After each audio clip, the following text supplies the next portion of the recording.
E aí, pessoal, aqui é o Matheus do canal LeadSolver e vamos para mais um capítulo aqui do livro, né?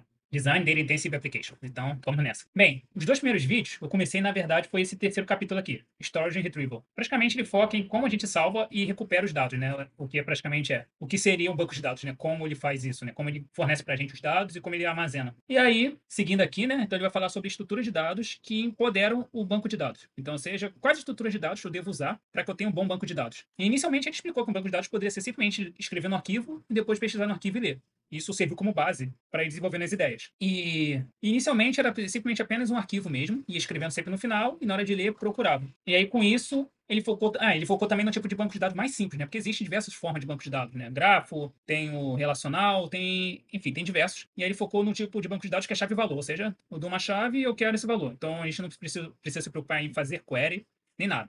Dada essa chave aqui, me retorne o valor associado a essa chave, que é a forma mais simples realmente de banco de dados para explorar. E aí o primeiro vídeo, né, que eu fiz foi sobre hash index, então você pode ver no canal, vou colocar o link aí para a galera poder ver depois, que resumindo eu não quero ficar percorrendo todo o meu arquivo, né, TXT para achar o dado. Eu quero ter referências, ou seja, índices, que me façam encontrar mais rápido. Então, hash index praticamente era essa técnica. Resumindo, usava uma hash table para achar o dado. Bem por alto é isso. Claro que tem várias implicações, de como atualizar a hash table, quais são as limitações. Você teria que ver o vídeo para entender melhor. E aí, dadas as limitações do hash index, surgiu o SS-table e LSM tree, que a técnica, resumindo, usa os dois juntos, que ele já guarda o dado de forma ordenada. Então, ele ajuda a fazer query, por exemplo, pelo valor, né? Eu quero pegar valores que estão entre dois intervalos e coisa do gênero. E ele também resolve um pouco assim, a questão do hash index, né, ser um tanto limitado. Quando o volume cresce muito, a tabela hash cresce também muito e a gente salva lá na memória. Então, isso gera várias complicações. Então, beleza.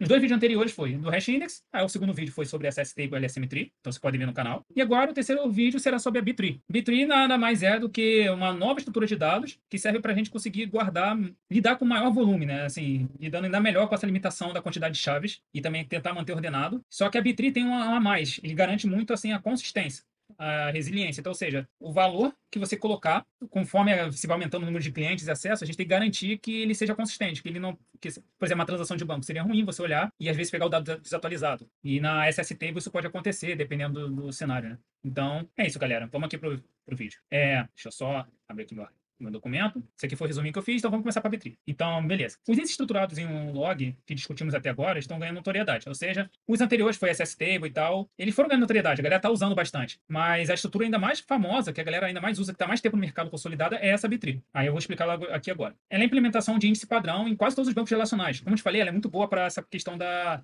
consistência. Então, os bancos relacionais, eles precisam muito dessa consistência. Assim, uma das vantagens do banco relacional normalmente é a consistência. Então, faz sentido esse tipo de banco usar esse sistema de indexação, né? Visto que ele é consistente. Então, beleza. Inicialmente, a B-tree, ela funciona igual a SS-Table no quesito de guardar chaves ordenadas. Ela também já guarda chaves ordenadas, então todas as vantagens que a gente tem em ter as chaves ordenadas que a gente viu na SS-Table, a gente tem na B-tree. Mas essa é a única semelhança entre eles, assim. Tirando isso, enfim, ela é totalmente diferente. Mas como é que funciona a B-tree? Na B-tree, a gente divide o banco de dados em blocos, ou seja, são blocos de tamanho fixo, que a gente chama de página, que no caso, normalmente é 4 KB, mas pode ser mais, então pode variar, mas normalmente é 4 KB. Já no log estruturado que a gente viu, né, nessa table, o tamanho é dinâmico, né, no segmento. Conforme for adicionando, a gente vai crescendo ali. Às vezes depende também do valor em cada chave. Então o valor é dinâmico, ele pode chegar até alguns megabytes. O tamanho não é bem fixo, assim, que nem é na B-tree. Aí na árvore, o processo de escrita e de leitura é sequencial. Isto é, um por vez. Ou seja, eu não posso ter várias threads lendo ao mesmo tempo. Vai ter que ser sequencial para poder manter a consistência. É uma das limitações. Por que isso? Se a gente for ver na SS-Table, podia porque o arquivo era imutável. Então, tinha diversas leituras ali que dava para fazer. Porém na B-tree, a gente, como eu vou explicar aqui mais tarde, a gente atualiza a própria árvore. A árvore está se modificando com o tempo. Então, fica complicado você pegar e ficar lendo o valor diretamente da árvore com várias threads. Tem que coordenar e tem que ser sequencial. Então, beleza. Aí o design da B-tree é mais... assim, a B-tree ela tem uma vantagem que ela é mais próxima do hardware. Porque o próprio HD também ele é estruturado dessa forma, de páginas de tamanho fixo. Então, a ideia da B-tree é ser uma estrutura que representa bem o hardware. É meio que uma forma de a gente olhar melhor o HD e o que a gente pode achar nele, né? Então, resumindo isso, ele é uma representação do HD, quase como se fosse isso. Então, cada página pode ser identificada a partir de um endereço ou localização que permite uma página se referir a outra. A gente tem ali as referências para cada página, então, só que assim, seria meio que um ponteiro mesmo, né? Só que o ponteiro, ao invés de pegar o valor na RAM ali e procurar, que é o que está carregado, ele já diretamente no disco, né, na memória. Mas é um ponteiro. Então, assim, se eu for ver aqui, a gente vai ter essa estrutura de árvores. Então, assim, inicialmente, na B-tree, ela vai ter um nó raiz, que é esse aqui de cima, e aí ele vai ter referências aqui, né, tipo, ponteiros para outras páginas. Aí, por exemplo, esse aqui aponta para essa página, esse aqui aponta para essa página. E qual é a ideia? O topo da árvore, ele vai meio que te dizer o intervalo. Então, por exemplo, aqui nessa primeira chave, ó, é para todas as chaves menor que 100. Então, de 0 até 99, tá dentro dessa página que está referenciada para esse cara aqui. E aí, se tu for ver nessa referência aqui, ele vai de 100, do 100 até 199. Ou seja, maior ou igual a 100 e menor que 200. E assim sucessivamente, né? Então, ou seja, a gente tem um valor e a referência antes, e o valor está meio que indicando o intervalo. A gente pode supor que tem um zero invisível aqui, né? Então, por enquanto, é assim que é a estrutura, então ela vai ter uma estrutura de árvore. Aí como é que a gente faz uma busca, né, nessa árvore? Se a gente for ver aqui, ó, vai ter o valor aqui 251, ele vai olhar aqui qual referência está entre 251, né, que estaria dentro de 251, mas está entre 200 e 300, então está nesse cara aqui. Então ele vai pegar e vai vir para essa página. Aí é 251, né, lembrando que é 251. Então a gente vai pegar a referência, vai do 0 até 210, depois 210 até 230, 230 até 250, essa aqui vai 250 até 270. Então está dentro dessa referência aqui o valor 251. Aí vai olhar aqui, vai achar o 251, está aqui o valor, e retorna o valor. Então em dois passos, né, ele pegou essa referência foi essa, depois dessa referência, ele achou aqui o valor. Então a gente viu que cada filho ali, ele tem um intervalo no qual ele representa, e o intervalo vai nichando, cada vez mais vai aprofundando na árvore. Então, o número dessas referências aqui, a quantidade disso, na Betri é chamada de branch factor. Tá aqui. Então, se você olhar essa árvore acima, o branch factor seria 6, né? 1, 2, 3, 4, 5, 6. Então, todas as folhas, todos os nós vão ter 6 ponteiros, né? Aí aqui no final, 1, 2, 3, 4, enfim, não necessariamente vão ser 6, né? A folha já não tem referência, e até então. E, assim, o fator de ramificação, ele depende muito da quantidade de espaço necessária para armazenar, então, assim, isso é um valor customizável. Aqui está 6, mas você vai olhar, tipo assim, quantas chaves cabem, quanto de memória você quer, como o tamanho do intervalo, quantas chaves teriam, teoricamente, entre cada intervalo. Tudo isso vai auxiliando você na hora de definir o branch factor. Então, beleza. E aí, isso é para acessar um valor. Aí, agora, digamos que a gente queira atualizar o valor. Né? Então, se eu pretendo atualizar o valor da chave existente na B3, a gente vai precisar encontrar, aí atualizar aqui, assim, conforme a gente vai pegando referência, a gente está carregando na memória a página. A página não tem um tamanho tão grande comparado a todo o banco. Então quando a gente pegar e carregar a última aqui que tem o valor que eu quero, eu vou atualizar na minha RAM, mas eu também vou lá no disco atualizar o valor também. Então, para atualizar isso, eu encontro aqui minha chave, atualizo na memória RAM e no disco. Agora, na hora de adicionar uma nova chave, já aí, assim, a gente precisa manter essa árvore balanceada, porque senão vão ter valores que vão ser mais difíceis de acessar. Então, a ideia, para manter aquela ideia de árvore, né, de log n operações, tem que manter a árvore balanceada. Então, na hora de adicionar uma nova chave, a gente precisa encontrar o range, né, onde ela está, iniciando a página. Mas, assim, lembrando que cada página tem uma quantidade é o tamanho fixo, né? Então, uma vez que ela atinge o limite do tamanho fixo, aí vale lembrar que, assim, a gente vai ter que fragmentar essa página em duas, ou seja, meio que criar realmente uma nova página e direcionar o fluxo, né? Por exemplo, aqui, nessa imagem aqui, a gente quer adicionar o valor 334. Aí ele vem aqui, ele vai ver, ó, 334 tá nesse intervalo aqui. Então ele vai para cá. Aí vai olhar, opa, não tem o 334. E também não tem espaço aqui. Então o que ele faz? Ele vai quebrar essa página em duas, ou seja, aqui, e vai adicionar, né, ele vai quebrar no meio. E aí o centro, né, o valor do meio vai ficar na referência de cima, né? Então aqui até o 345, né, antes. Aí agora eu vou criar mais uma referência, né? Então tanto que aqui aumentou. Agora tem o do 333 até 337 e depois o 345, ou seja, ele partiu esse carinha aqui em dois e criou ali, jogou o 337 para cima aqui como referência. E aí botou a referência para as páginas novas. Aí do 333 até o 335, mais o 334, foi para a página aqui da esquerda, para a nova página da esquerda, e o que vinha aqui depois a partir do 337, né, foi para a página da direita. Lembrando, né, que na direita que inclui o valor exatamente daqui, né? Por isso que o 337 está aqui. Então, assim, tem esse detalhe que você tem que na implementação tomar cuidado. Mas resumindo eu vi, tá cheio, quebro em duas, pego o valor central que eu tenho que ver qual é, dependendo do que eu vou inserir, coloco na referência de cima, crio, né, mais uma nova referência, aí eu atualizo a referência antiga com a página com uma página e a referência nova aponta para outra página, para cada página criada, né? Então, beleza. Fazendo isso, a gente garante que ela vai ficar balanceada. Porque sempre que ele cresce, ele parte em dois e está distribuindo ali um intervalo, o intervalo não aumenta, então ele vai ficar balanceado. Então, esse tipo de árvore, talvez, sei lá, se for pensar assim, imagina um nó raiz, e ele não tem mais espaço, né? Tipo, quer dizer, ele vai sempre ter espaço porque ele tem um range, você vai ter que olhar, enfim, você vai ter que ver ali, imagina que já foi preenchido todos os valores. Ele provavelmente vai quebrando e tal, então assim, essa árvore ela vai crescendo e vai ficando balanceada de uma forma bem diferente, né?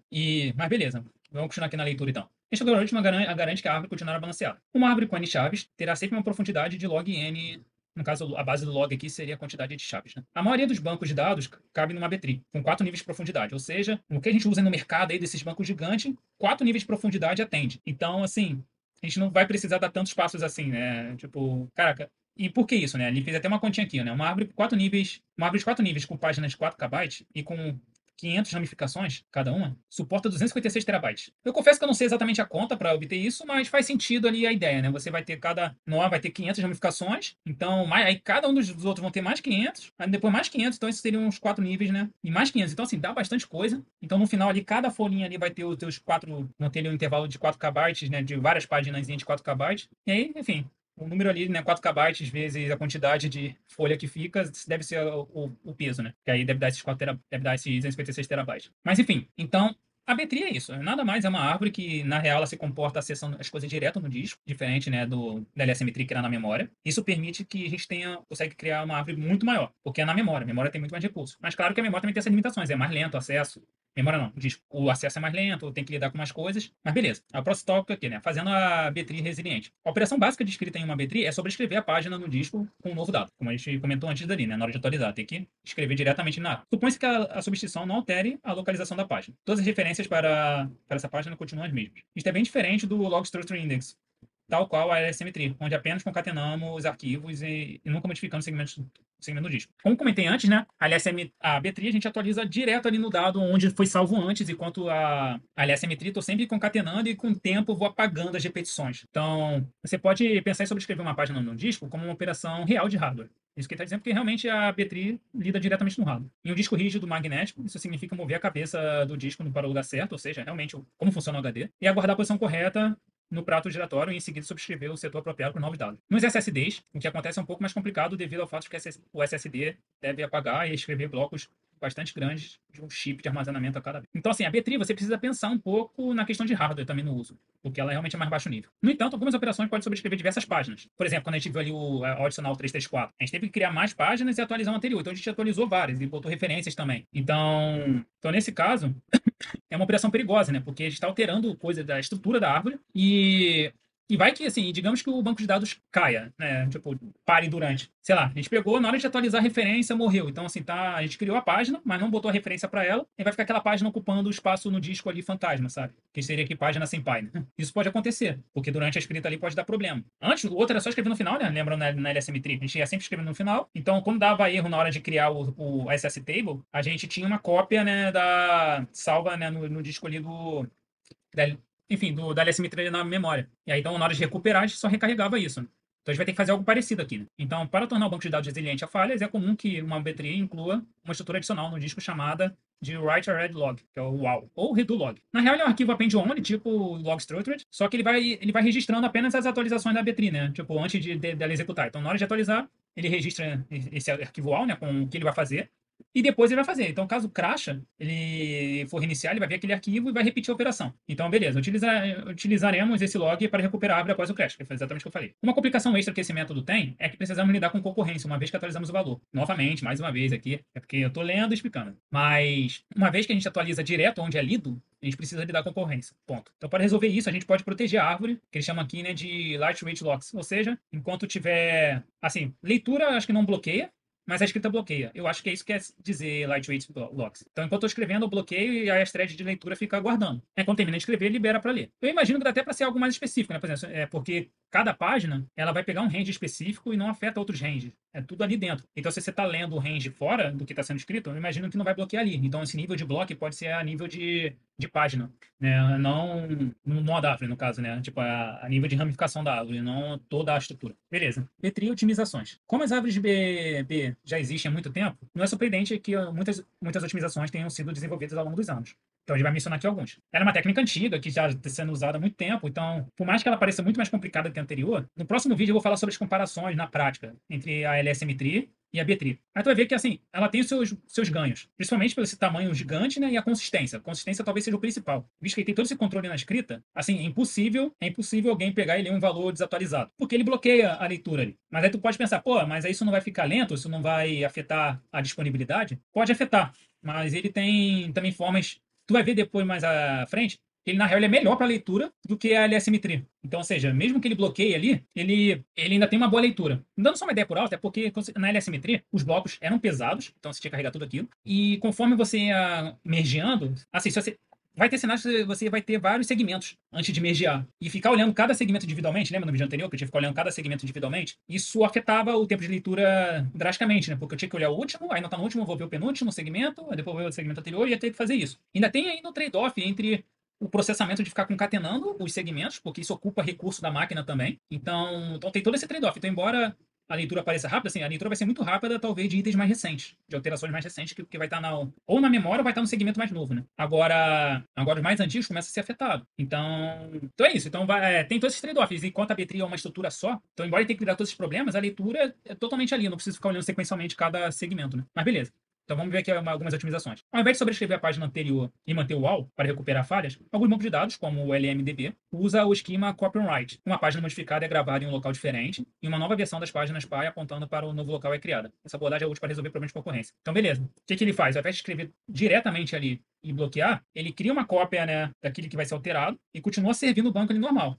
Aí nessa cópia que ele está atualizando, né, de acordo com a escrita que foi requisitada, ele termina e assim que ele termina, ele atualiza a referência, né? Talvez tenha até a questão de versionamento, mas aí uma vez feito isso, ele atualiza a referência. E eu imagino que isso ajude, assim, continua servindo a leitura até mesmo durante a escrita. E se vir outra escrita, a gente teria que sequenciar, né, as escritas para poder, tipo, deve continuar bloqueando para a escrita, entendeu? Mas é isso. Isso é uma otimização que pode fazer, mas eu imagino que não seja fácil a implementação. Podemos economizar espaço nas páginas, não armazenando a chave inteira. Assim como a gente falou para LSM3 e tal. Assim, lembrando que, cara, escovar bits aqui é necessário nesse nível. Então, como as chaves são sequenciais, o que vai alterar provavelmente seria só o último caractere, né, ali, que vai alterando o número, enfim, dependendo do tipo de chave que é. Então, a gente não precisa guardar exatamente toda a chave repetida várias vezes. Pode pegar só as alterações, né, e ir colocando sequencialmente. Pode ser uma forma. E isso já economiza espaço, né? E lembrando que na página aqui é referência, chave.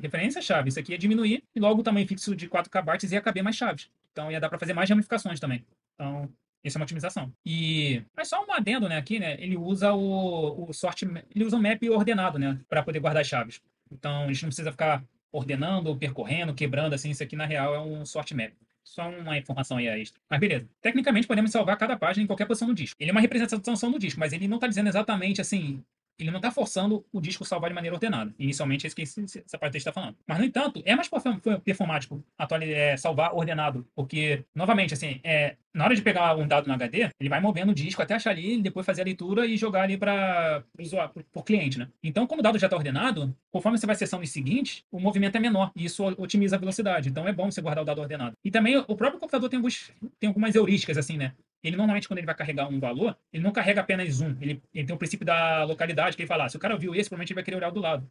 Então ele pode botar no cache os vizinhos. E isso otimiza também na leitura. Então, esse aqui que está dizendo. Então, tecnicamente, podemos salvar cada página em qualquer posição, no entanto, é muito mais performante salvar cada elemento da página sequencialmente. Infelizmente, é difícil manter os elementos organizados dessa forma, conforme a árvore cresce, por conta dos splits, barra médias e a quantidade de páginas. Ou seja, quando a gente pega e começa. Você pode chegar a escrever, né? Forçar a escrever sequencialmente no disco. Mas a própria árvore muda, né? Então, na hora de mudar, você vai ter que mudar isso. E dependendo, pode não caber espaço, você teria que mexer em outras frações. Então, assim, pode atrapalhar. Já na LSM3, como o passado não é alterado, você só ia colocando um blocão, você consegue botar ali o sequencial aquilo. Aí o que está repetido antes, eventualmente vai ser apagado. Mas pelo menos o que eu vou ler por vez está ordenado. Então a LSM3 tem essa vantagem. E já na B3 é difícil você manter ali o dado ordenado. Embora seja possível. Eu imagino que tenha implementações de indexação que possa fazer algo do gênero. Podemos adicionar ponteiro nas folhas apontando para as páginas irmãs, de modo a evitar voltar para o pai. Por exemplo, você vê na árvore aqui, ó. Digamos aqui. Digamos que seja as folhas, né? Realmente são porque tem um valor. Conforme eu estou vendo aqui, eu posso chegar e, sei lá, digamos que eu queira pegar a árvore, o valor 34 e 42. Aí eu ia percorrendo, ia chegar aqui, pegar o 34, depois, aí eu teria que voltar para cá, olhar aqui e pegar o 42, sabe? Tipo, tendo referência para as irmãs, eu posso já fazer esse passo direto aqui sem precisar voltar para o pai. É isso que ele está dizendo. Mas aí, claro que eu teria que ver mais ou menos como a ordem, né, do cliente é mandada para a B3 exatamente. Isso eu não sei. O livro não se aprofunda nisso. Mas ele fala que isso é uma otimização, você saber o vizinho, porque às vezes tem cenários que você vai querer percorrer, pegar um range maior, né? Digamos que uma chave tem um valor muito grande, que é muito maior do que 4 KB. Talvez vai ter um valor só e vai ocupar várias páginas. Talvez faça até sentido aumentar o tamanho da página, mas enfim, mas digamos que seja maior do que a página ainda assim. Então aí talvez faça sentido ter aí os ponteiros para as irmãs, porque você já vai pegando tudo até acabar a chave. Entendeu? Tá. E a última otimização que ele falou aqui é fazer um modelo híbrido, né? Que eles chamam de Fractal Tree. Que a ideia é combinar as vantagens do Log Structured e que é isso, né? Ele vai combinar as ideias do Log Structured para reduzir as buscas no disco. Mas assim, O nome é fractal, mas o próprio autor fala que não tem nada a ver com fractal. E ele só comenta isso por alto, então não precisa se atentar muito a isso, né? Como? Mas a gente sabe que é possível, pelo visto, então combinar as ideias e tentar extrair o melhor de cada uma. Isso é muito comum, tá? Quando a gente tem duas boas ideias, às vezes elas podem atuar juntos, sabe? Tipo, eu já vi muita gente comentando sobre isso. Ah, eu tenho esse método de fazer tal coisa, eu tenho um diferente método. Ambos são inteligentes e práticos. Às vezes, então, um método ainda melhor é a combinação de ambos. Isso rola muito. Mas é isso, galera. Espero que tenham curtido. Esse aqui foi a B-Tree. O próximo vídeo vai ser agora um paralelo entre a B-Tree e a LSM Tree com a SS Table. Então é isso aí, galera. Não esqueça de compartilhar, dar o like, comentar. Diz aí se não ficou muito confuso, porque eu confesso que eu faço o texto resumo aqui que eu tô lendo e eu vou tentando falar com vocês aqui conforme o tempo passa. Mas não tem nada tão estruturado, né? Eu tô pensando talvez se tem alguma outra forma mais clara assim, de passar essa informação. É isso aí, galera. Até a próxima.